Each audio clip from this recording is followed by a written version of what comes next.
learning in the new normal, everybody. I'm Tara Furlong, the chair of RAPAL, Research and Practice in Adult Literacies, which is a national members organisation for adult English, maths and digital skills. We've just celebrated our 35th year and 100th journal, which we're very excited about. And we're really delighted to have today's presenters talking about their initiatives. We've got Diane Gardner, Head of Applied Research in Adult Literacy for the Citizen Literacy Project at the City of Glasgow College. We've got Dermot Briers from English for Action, and Nadifa Osman, learner who's with English for Action. We really do encourage you all to contribute your experiences and questions in the chat function, which I believe Hazel and Katerina will be going through with you now, if that's okay, the various Zoom facilities for anyone that is new to Zoom. Hazel, Katerina. Thanks, Tara. Hi, everyone. Welcome. My name's Hazel Clenk. I'm a researcher at Learning and Work, and I'm just helping today to look after the room. So as Tara said, please do contribute your experiences, questions, comments to the speakers as we go through along today in the chat. So go to the kind of function tool at the top of your screen, or maybe it's at the side, and click on the chat function, and then you can type away there. And so please do that as we go along through the session today. Just to kind of note, I think most of you are on mute anyway, but if you could just keep yourselves muted while the presenters are speaking, that would be fantastic, so there's no kind of reverb. There's also a raise your hand function if you would like to use that. It's probably better just to keep it in the chat, and kind of any direct questions during the discussion time can be kind of voiced, so just unmute yourself and do speak up. If your internet connection is poor, as Mary suggested, do turn off your video. But if you've got a good, strong internet connection and you can, please turn your video on. It's really great to see lots of friendly faces. And just finally, we will be recording the session today. So that's just so we have that to share afterwards. So yeah, enjoy the session, and I'll hand back over to Tara. Thank you. Thank you very much, Hazel. Well, it's also great to be here with Mary Osmaston, who's the co-chair of NATECLA, the National Association for Teaching English and Community Languages to Adults. Mary, can I hand over to you? Yes, hello everybody. Sorry I wasn't quite with you all at the very beginning. Yes, as Tara's just said, I'm working with NATECLA, have been for a very long time. NATECLA has been going for 42 years now, and we're very proud to have been helping support ESOL teachers for all of that time, and also campaigning on a number of issues related to ESOL teaching. So the first person to speak this morning is going to be Dermot Briers, and also one of his students, Nadifa Osman. Dermot is the Chief Executive Officer and a teacher organiser at English for Action, which he founded, I think, about 11 years ago. English for Action focuses on empowering people to participate in and help create a just and equal society through improving their English. And so he's a lot of experience of teaching ESOL in London, and also campaigning the community and campaigning for citizens' rights, learners' rights, etc. So welcome to you, Dermot, and also I believe we're going to hear from Nadifa during your presentation section, but I'll hand over to Dermot now. Welcome. Thank you very much, Mary. I'm going to attempt to share my screen, so I'm going to do that now, and let me know if it doesn't work out. Could people give me a sort of thumbs up if you can see? Yeah, thank you very much. Great. So actually, I think I don't really need to say too much about the first slide, because Mary very kindly introduced me in English for Action. So just a little bit more context about who we are. We're a charity. We've developed an approach to ESOL along with many other practitioners across the country called participatory ESOL, which at its heart is a social justice approach to ESOL, with the learners having a real input into the content of what they learn and how they learn, and what action they take outside of the classroom in terms of creating better lives and fairer communities. We're London-based, but I put question mark there because we're really interested in opportunities to work with people outside of London, particularly with teachers and doing teacher training, but our provision is London-based. The other question mark also relates to this new normal, and people can join our classes from anywhere now, of course. So we've got a slight sort of confusion in terms of the geography of where our classes are, which I'll come to. We do ESOL and community organising. We take action alongside our students on a range of social justice issues, from housing to migrants' rights. We do some research, training and communications to sort of develop and share our practice. And we're really committed to ESOL campaigning, as Mary mentioned. So COVID-19, the context. Let's think back to March. In fact, the week beginning March the 9th, a couple of weeks before the national lockdown, it started to become clear that things were changing very quickly, and it wouldn't be sustainable to continue our in real life classes. We had some special classes with students to discuss how we were going to react. Were people comfortable attending still? Many weren't. How were we going to keep in touch if the schools closed? Just to say, we don't have a school ourselves, so our model is that we work with partners like community centres, faith organisations, children's centres and schools that host our classes. We had one-to-ones with students, one-to-one meetings with students, staff and trustees to develop our kind of COVID strategy. And this was guided by our culture, our values and our strategy, which I'll mention. But at its core, I suppose our analysis is that migrants are disproportionately impacted by inequality and poverty, and we're fully committed through ESOL, but also through taking action and campaigning and community organising to promote migrants' rights. And our analysis was that COVID-19 would also disproportionately impact on migrants because of the work, because of the existing inequalities in society, and we were determined to support our students through this crisis. What did we do? Well, first of all, we took our participatory ESOL online. The week before lockdown, we went full Zoom.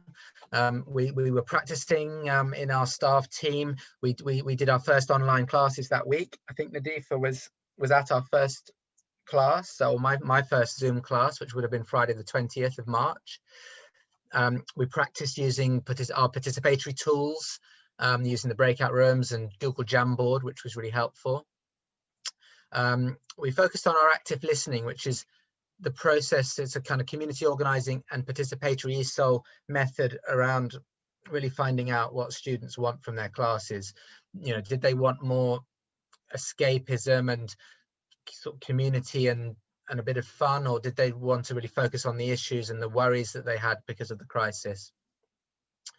We had a new online timetable where I think we reduced from 28 weekly sessions across London to about 17, 18 weekly sessions in order to free up some of our staff to do some of the to sort of step up the community organising they were doing, to do telephone calls with students and to learn the new methods that we were having to adopt and to create resources and materials.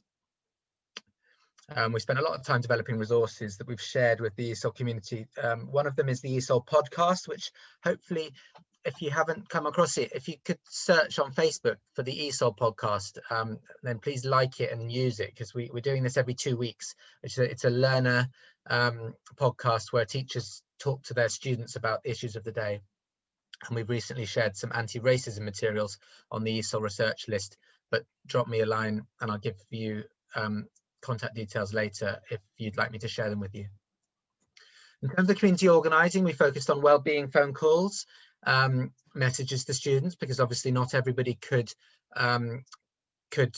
engage with our classes. Although the take-up was pretty good, it was certainly more than 50% of our students made that transition immediately to the Zoom classes, but not everyone could, and we focused on phoning those people and engaging through WhatsApp. We connected people to their mutual aid groups if they were shielding or had concerns and or were quarantining.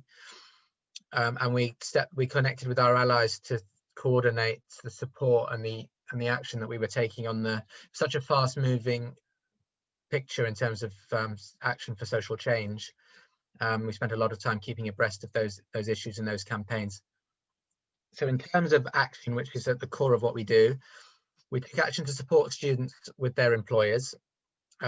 We took action to join the calls for furlough at the beginning and for the support for self-employed people, which many of our learners fell into that category. We joined our allies like the Joint Council for the Welfare of Immigrants to campaign against hostile environment policies, particularly no recourse to public funds, which was a big issue because so many of our students and other people were unable to access the government support or even crucial health services. So we joined campaigns on migrants' rights issues, including the Settle Our Status campaign, which has emerged with Citizens UK. So there's an opportunity, we think, to campaign for a regularization for undocumented migrants, which is so important now. So we're joining that campaign. There's been some good results with local housing campaigning, especially with Housing Action Southwark and Lambeth, our allies in South London. And we've been helping students support and join the national campaigns by talking about them in class and developing learning resources that connect people to those campaigns. So in terms of research and training, which is another one of our priority areas, initially with this, we felt like this area of our work was threatened and it wasn't so much of an opportunity, partly because we had to cancel teacher training that was lined up and seminars, and we felt that, you know, teacher training wasn't people's immediate concern. But slowly we started to think back to it, and we decided to persist with our annual conference, which we held in June and July, and the theme of that was participatory ESOL on COVID-19. And that's where it was fantastic to connect with people that maybe wouldn't, like with this conference, that wouldn't ordinarily be able to attend because we used to have them in London. So it was very national. I think we had about 60 teachers participate, and we learned a lot in terms of the methods that people were adapting, and how, you know, and also the action areas that were emerging as opportunities in terms of social justice. We carried on one of our research projects, which is into counter narratives on migration with and that's an Erasmus Plus funded project with 3 European partners. And we ran training for them in August in participatory ESOL online. So we're developing a kind of expertise in how to adapt to online learning, including using theatre methods. I recently went to a training delivered by our Hungarian partner in theatre and education online. And we're applying to host a PhD into participatory ESOL online, and what are the opportunities. And if we were successful with that application, that would start in September. So watch this space. ESOL campaigning initially we put on hold, but we've recently had a successful event with 160 students and teachers joining, and the Deputy Mayor for Skills, Jules Pipe, who joined us in September. So we're stepping that up because, you know, we think it's still absolutely crucial, in fact more crucial than ever.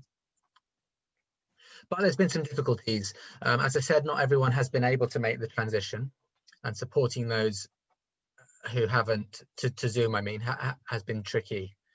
There's been economic hardship for many students, unable to access all of the government support. And some teachers are really desperate to return to the classroom. Personally, I've quite enjoyed the Zoom class, Zoom teaching, but for some teachers it's not the same, and I totally understand that. And we're also a bit worried about the return to in real life and how it will work with public space being at a premium.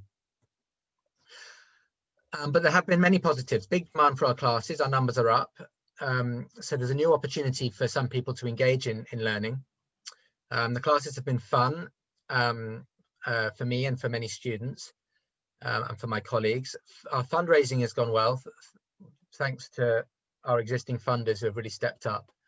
And we're learning loads and loads about all different aspects of our practice. And at this point, I'll bring in Nadifa, who is going to give her perspective as a student. So Nadifa, would you unmute yourself, and I'll stop sharing my screen so we can see you.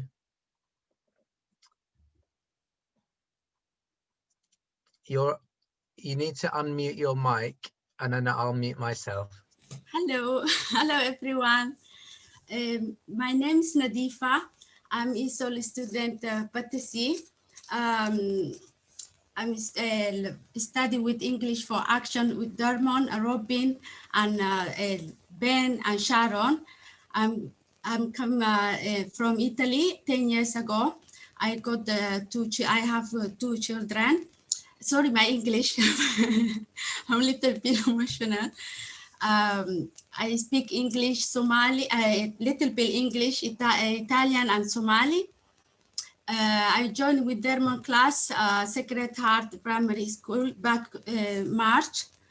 I just a couple of weeks before, sorry, couple of weeks the lockdown.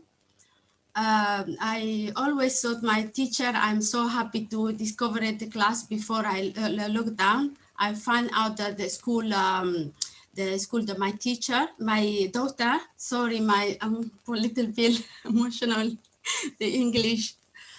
When it's a lockdown, sorry, I have the telephone is coming. When I the lockdown, Dermon invited me to participate in Zoom class. I was really happy. I have it has been really important for me to have an ESOL class every week and continue to learn. And I have a company and friend. You know, it's a moment difficult for me that because we at home with the children is very hard, and we join together with the people in the class every week, two class or three class every week I have, and we supported each other. My confidence is coming up. My confidence is coming higher. I can help my kids' homework, and my writing is coming good. And sorry, my English is difficult. And my writing and reading is very, very better. And I'm really, really happy to have have English class. Sorry. And I can say, I can finish to tell thank you, Dermon, to invite me to participate ESOL class. Because they support me every moment difficult for me, and they help me and to communicate with other people. Before March, I can communicate anything for the English. Now, I don't say very well, but maybe you understand me. Thank you very much, Nadifa, for sharing your experiences. Thank you. And thank you also, Dermot, for your presentation. I noticed that there are a number of questions that are appearing in chat, and there are a number around tech, which we'll maybe put to you a little bit later, Dermot. But in the meantime, we're delighted to have Diane Gardner, who's the Head of Applied Research and Adult Literacy for the Citizen Literacy Project at the City of Glasgow College with us, and Claire Collins, who runs Claire Collins Consultancy and is the production editor for the Rapal Digital Journal.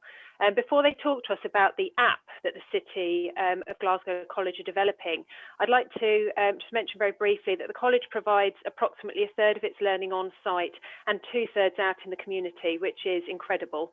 And they've made great strides forward in response to the coronavirus challenges, which maybe aren't a focus of the presentation today, but I would like to highlight them. The college is successfully developing a phonics app, which is targeting the full range of receptive and productive abilities, which is also incredible. So audio speech processing as well as haptic through the touchscreen. So I can't wait to learn more. Diane and Claire. Thanks, Tara.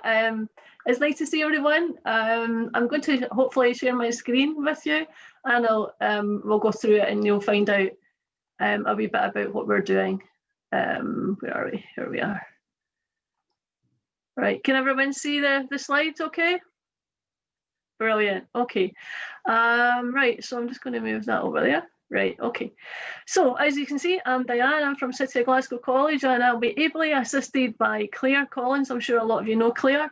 In effect, she's going to be my wing woman this morning, and she'll kind of swoop in screen number 9, hopefully, to tell you a wee bit more about getting involved in citizen literacy. So it's a project, Citizen Literacy is a project, and we're funded by the UFI, Nestle's Innovation Foundation, and we're also supported by the DFE.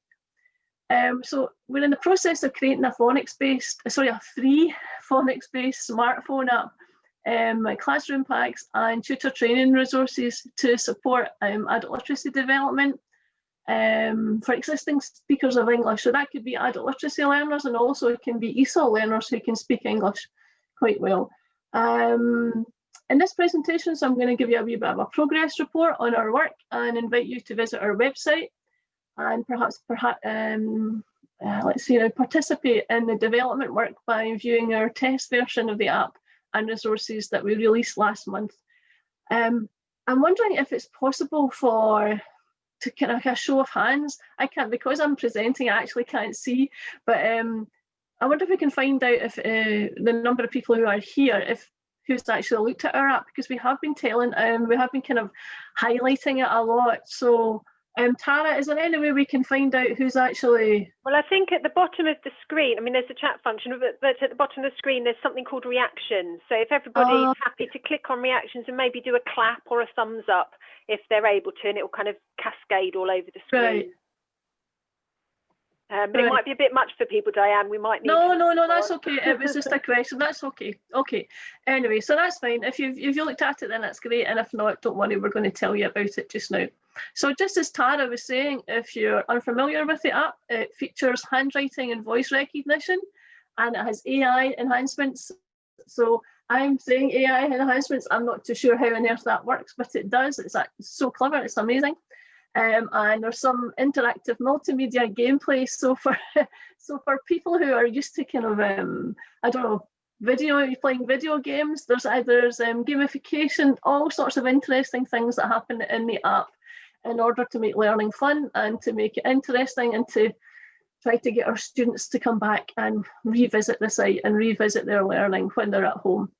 And also I'm going to highlight how the app and its associated resources help to bridge the chasm of the missed opportunities of learning during the pandemic.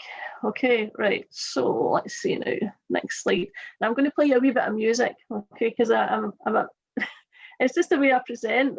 I'm really interested in having some music, and hopefully you'll know this bit of music. Can you hear it? I'm going to put the volume up a wee bit.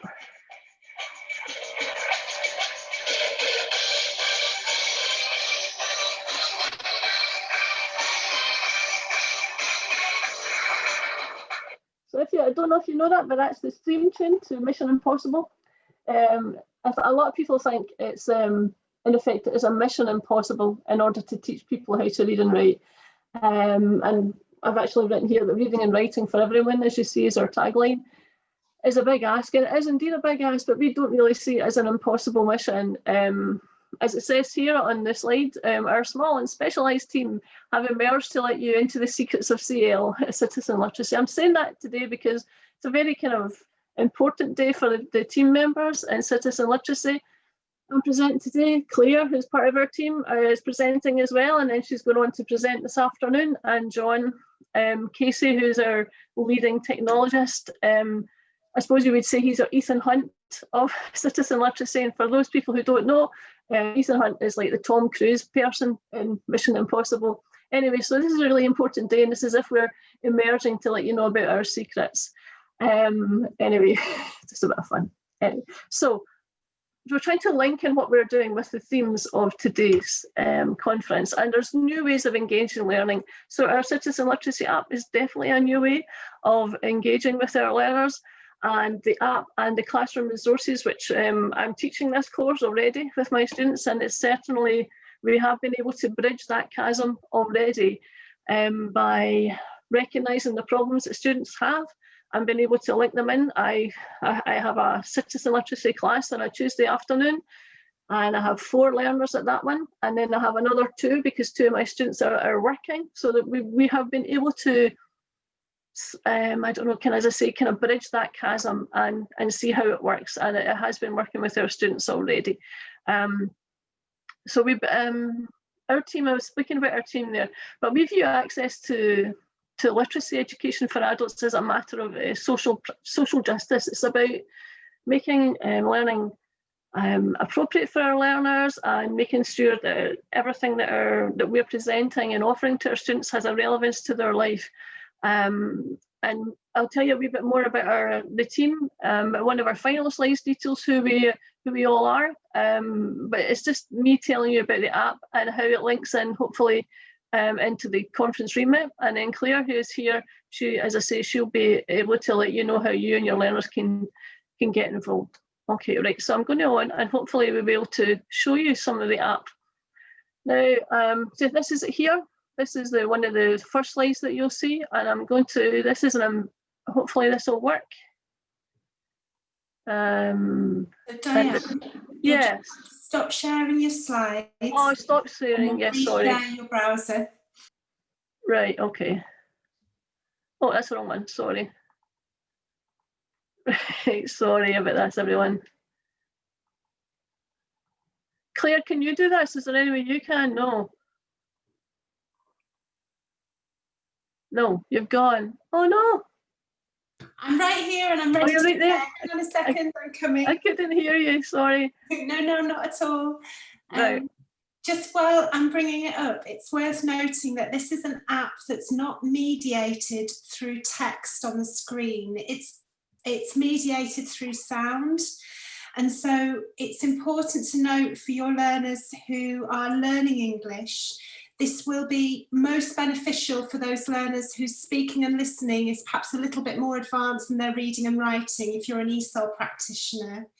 For adult literacy teachers, please don't worry that there would be written instructions on the screen. So let me show you what it looks like. And then Diane, I'll mute myself and you can talk. Yeah, okay, thanks.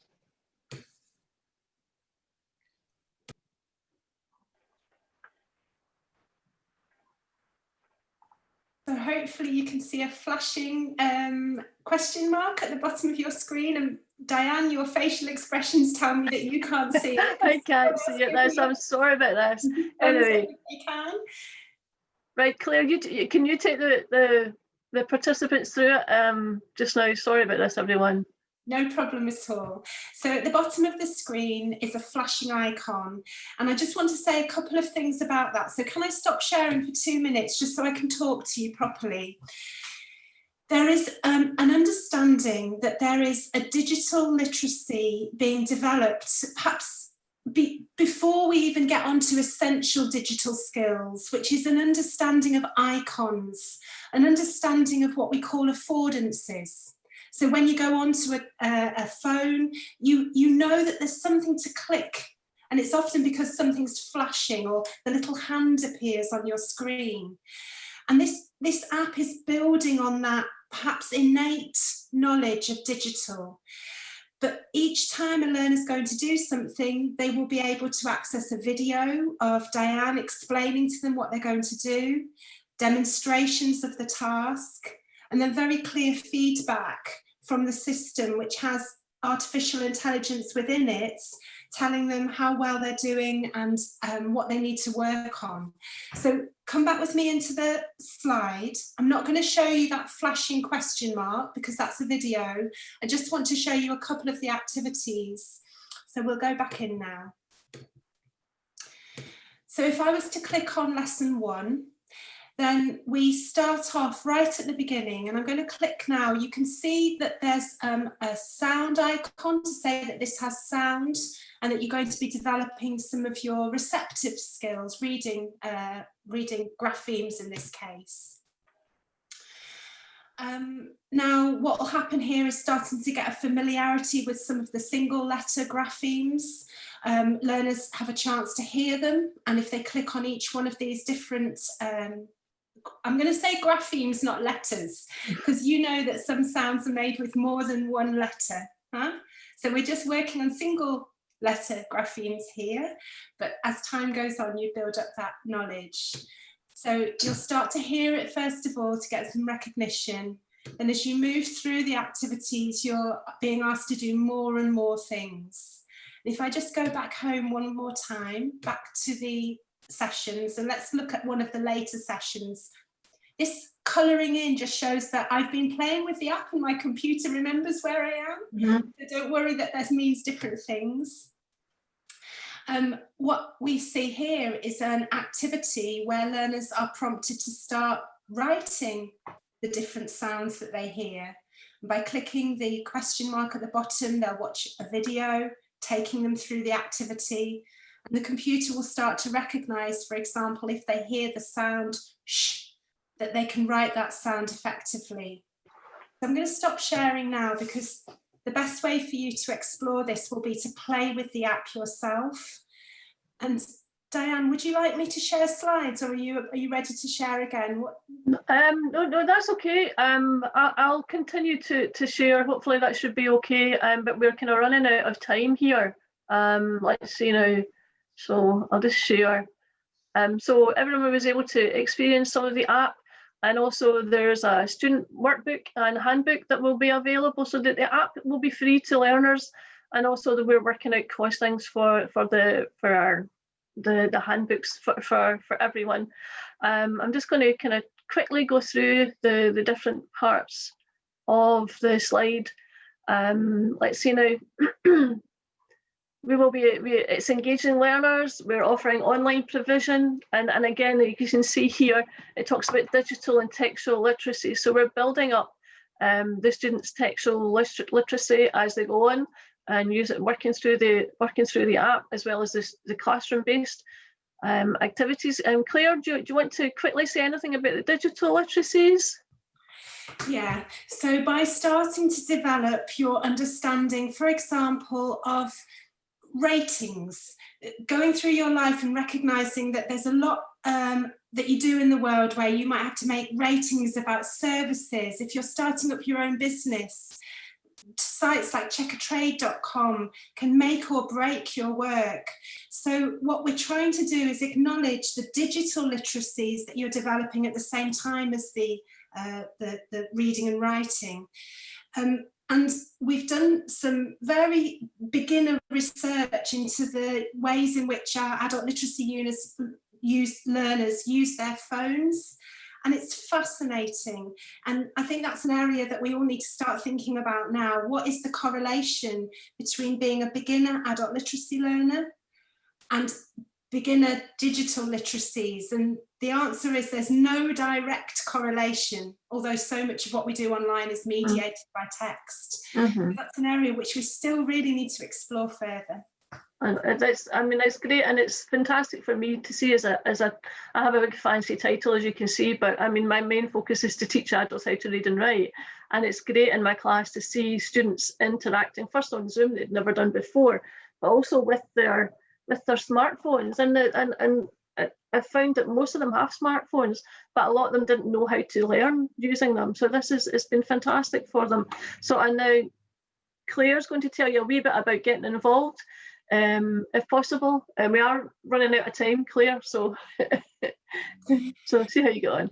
Okay, I'll put a couple of links in chat. We're looking for advocates, because what we want to do is to ensure that any learner who uses this phone has somebody with them to explain what it's all about, and to help to share back with us feedback on the app itself. So we'll pop a couple of links. Thank you, Joe, for popping that in chat, much appreciated. And if you've got any questions at all, please don't hesitate to contact us. I think that's all I'll say on that matter at the moment. Okay, great. Okay, right. So I'm just going to kind of quickly go through these. This is our roadmap. So this is what we're working on at the moment, and we would hope to gain further funding to take our resources into entry level 2 and level 3. And again, I don't know if I've said, but we have the app and everything that we're working on at the moment includes the teaching packs and tutor notes, as well as tutor training.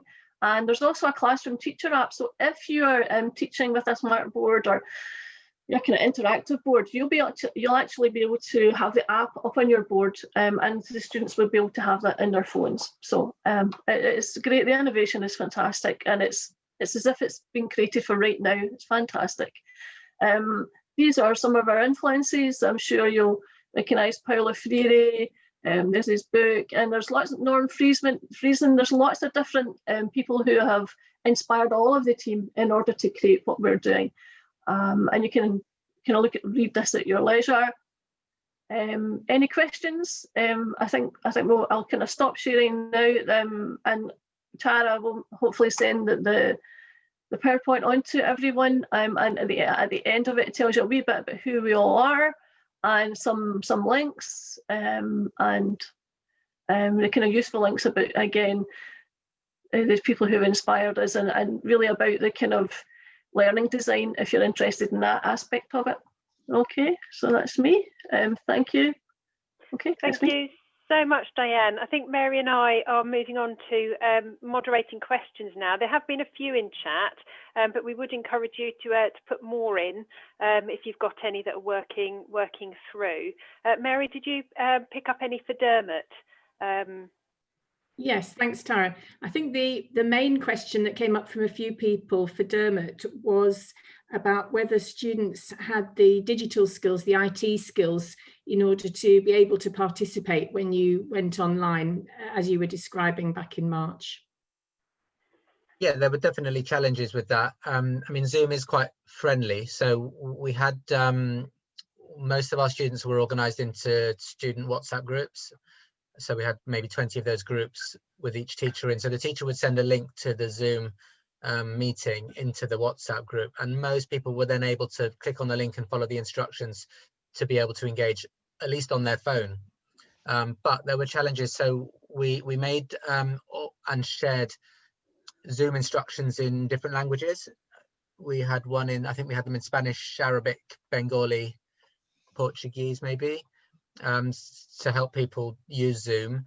And then we fundraised for some money to spend on technology for students, and I think we provided about 60 of our students with tablets or smartphones so that they could get online. So one obstacle was skills, which we help people in a kind of one-to-one and small group basis and with the multilingual resources. The second one was the technology, which we're still working on. And then there's other issues to do with looking after young children and just not really being able to commit the time to joining the classes. So that's really great that you were able to provide some people with the technological devices.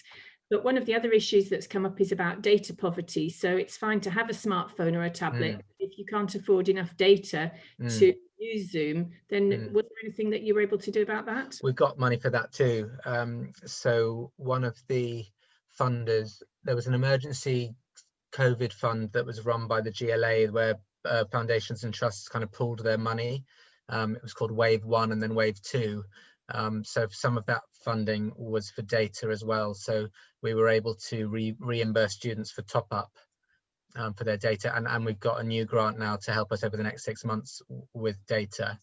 I think the majority of our students had Wi-Fi at home, but others, some people in temporary accommodation didn't, and that's where we needed to help them with top up. Thank you very much, Dermot and Mary. I know there's quite a lot of information going back and forth in the chat. So again, I know there's a huge number of people that are online, and I would encourage you to keep posting into chat. We have got a short opportunity more for Q&A, but at the same time, we've got a few questions, kind of reflective questions that we wanted to share with everybody. Hazel, are you able to put those up on the screen?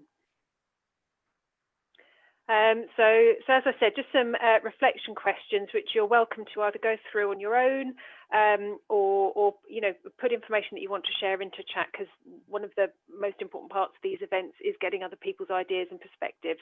So how have you been keeping adult basic skills learners learning during COVID? And Dermot, it's been great to have the examples you've just provided now which technologies, resources and platforms have helped?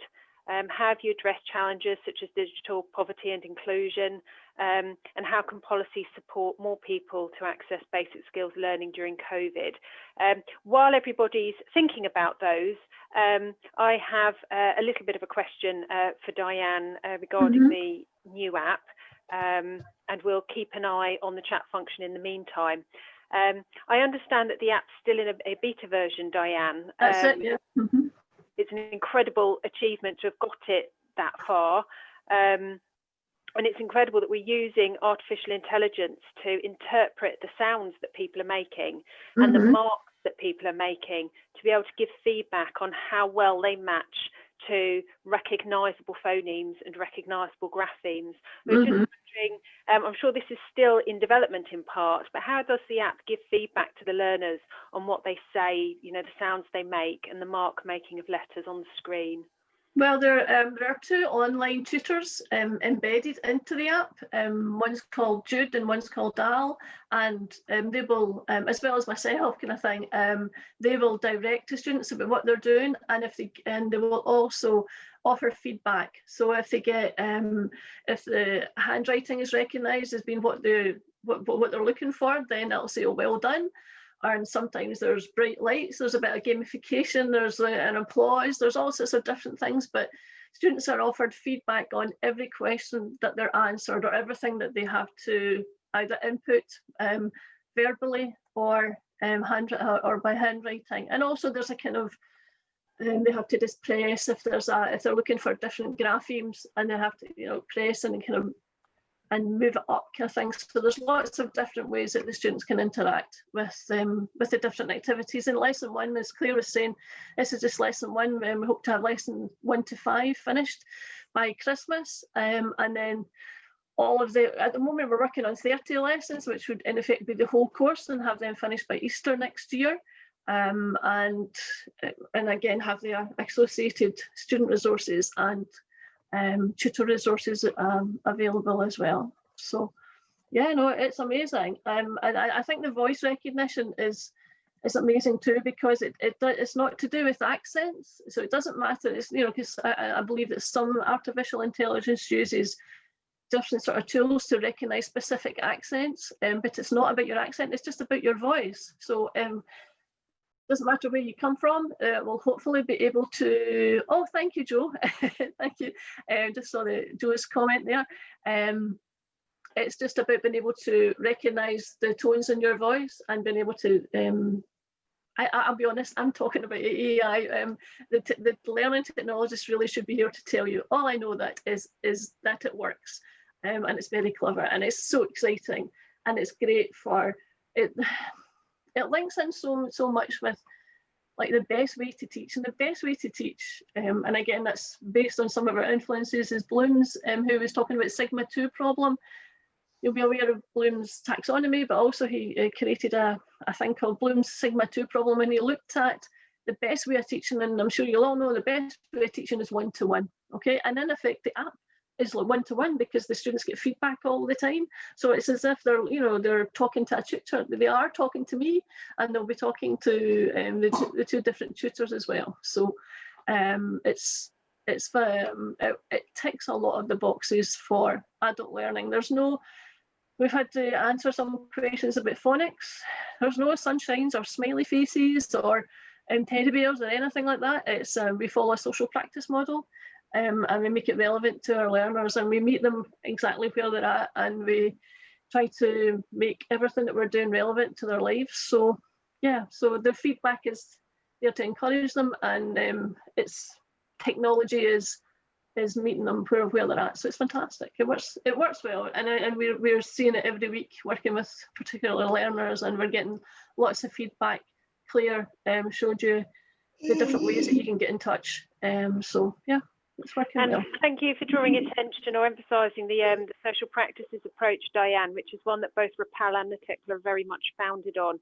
And it emphasises why we are encouraging feedback and interaction from other teachers in the sector. The City of Glasgow College has got, as I said, is 2/3 out in the community and 1/3 on site. So they've got a great diverse student population that they've been working with and AI has adapted amazingly to the diversity of accents that exist, and it's really moved on in recent years. But there is nothing like having real learners and their experiences and their blocks to inform the development of the app. So it's a great opportunity to get in there during that development stage and give feedback to help guide that app to respond to our learners and make it our product to help develop those basic phonics, which we all know our learners need, and where we're simply not funded to give that level of one-to-one support to. No, we're not. Time. I'm just having a look at the time. Mary, do you want to, we'll probably look at summing up about now before redirecting everybody on to the rest of the session and the questions with the Minister. Mary, did you want to give a summary about English for Action's presentation? Just before that, just to say there's quite a lot of stuff coming up now in the chat, which is very interesting about it's to give instructions to students, but sometimes they need the person next to them to actually help them to manage the digital. And that, of course, is a challenge. So to go to Dermot and Nadifa at English for Action, it was great to hear about how you've managed to continue the work that you do with your learners in London throughout the pandemic, lockdown and semi-lockdowns and new lockdowns, etc. And that so many of them have managed to engage in online learning, because in some places the numbers have really dropped off a lot, I know, particularly for ESOL. That's really good to hear. And also that some new learners have been able to join in who have previously joined in, maybe family or childcare or the logistic reasons. So really good to hear from you, and thanks very much to both Dermot and Nadifa for coming along and telling us, and particularly for Nadifa for being brave enough to tell us about your experiences and what you've learned from being an ESOL student at English for Action.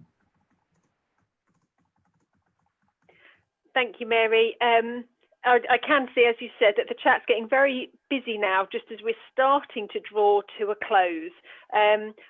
If people want to retain the content of the chat, which may be very useful, I would encourage you, just before we break out of Zoom, to click on the three little buttons that are in the chat. There are three little dots, and you can do Save Chat, which will download it as a text function. So if you're interested in the content, or any of the people who've shared their details today, you are very welcome to save that chat data, and you'll be able to look it up afterwards. It's very difficult to keep all of the notes running while you're online.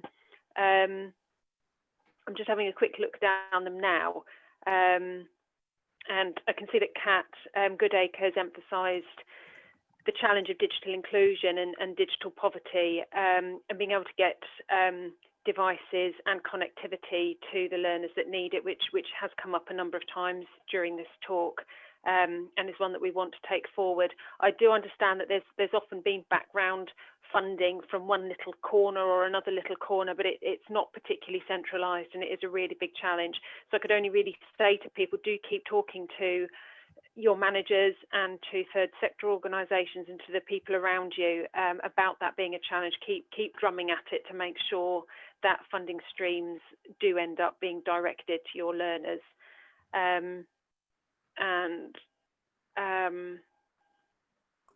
I don't know if there are any more that you've picked up. At this point, Tara, sorry. Yes, go ahead. We have actually written to the Minister about several things to do with funding for ESOL, and one of them was to do with digital inclusion, and she gave rather a bland reply, I have to say, but if people get a chance to press her on that when we meet her very shortly, that would be great. Yeah, and also Simon Fuller's made quite an important point, which is it's great once we've got learners onto the ladder of accessing an app, then they can kind of take off because they're often quite intuitively designed. But those very early steps sometimes of getting people online, particularly if they don't have a whole host of teenagers and children around them who are very digitally literate, how do we get people onto those apps? How do we arrange that support for them? I don't know if anybody's had any experience with that they would like to share.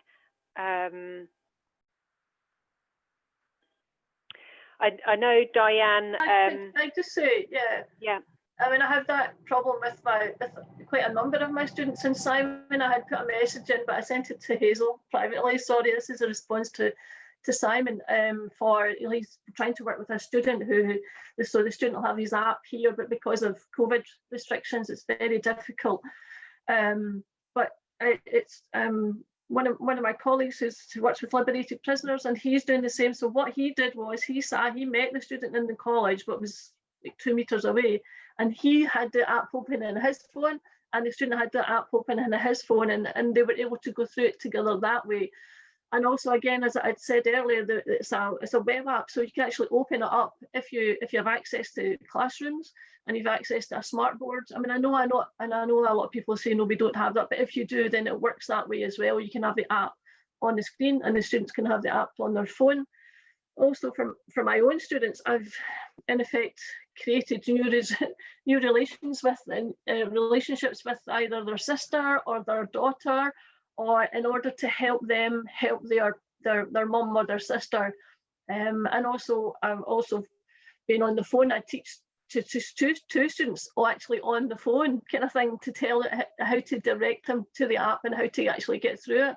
So there's a number of kind of different examples, but the thing is, it does work, and it's just finding the way for your different student. Hopefully all the kind of restrictions that we have at the moment will ease soon. I know it's certainly very difficult at the moment, but the great thing is we've got students like Nadifa and the other two that we saw earlier on. Students are desperate to get learning, so if they're enthusiastic and if you've got time to do it, hopefully you'll be able to find a way around it, kind of thing. And it also is, especially for citizen literacy, there are classroom resources that I go into the college, I print them off and actually send them out to students who, majority of my students can't download a Word document and put their answers in and then send it back to me. So there are ways around it. It's difficult, I know, but it's doable. Thank you, Diane. It's 2 minutes to 12, so we're very close to concluding now. Thank you very, very much to Dermot and Diane for presenting around the work that your institutions have been doing, and also to Nadifa for sharing her experience as a learner with us and helping to keep us focused on and motivated by the learner experience. As Hazel and Katerina have mentioned, we're having a short break at 12, but we would encourage you to click on the link which I have just put into Zoom again, to make sure that you're there and accessed before you take a 10-minute break. And I would also again say, do click on the 3 little dots at the bottom of the chat. There's been a huge run of content that's literally just appeared, and I've tried to scan through it really fast, but there's lots there. So I would encourage you to download that. There are answers to questions that people have posed and resources and links and things to follow up. So do go into chat, have a look for those 3 little dots, and it should have an option to save chat, which will save it as a text document on your computer. Download it as a text document. So on that note, Mary, unless you've got anything else that you want to say, can I just thank everybody very much for your time, for contributing so much, and I shall see you all at some point, I hope. Yes, lovely to see you all, and please all do come back at 12:15 to have a really good turnout for the Minister, who has agreed to come and talk to us all. Thanks for coming. Bye, everybody. Bye. Bye, thank you. Bye, all the best. Thanks very much. Brilliant. Thank you. Bye.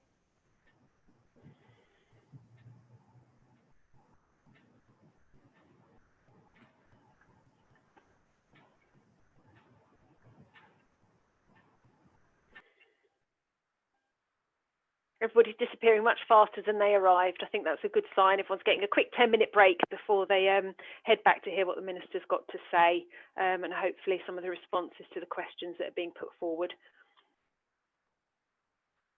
And on that note, I think I'm going to leave too, and I'll leave Hazel and Katerina to close down the session. So see you all, everybody. Thanks, Tara. Bye. Bye. Bye. Thank you.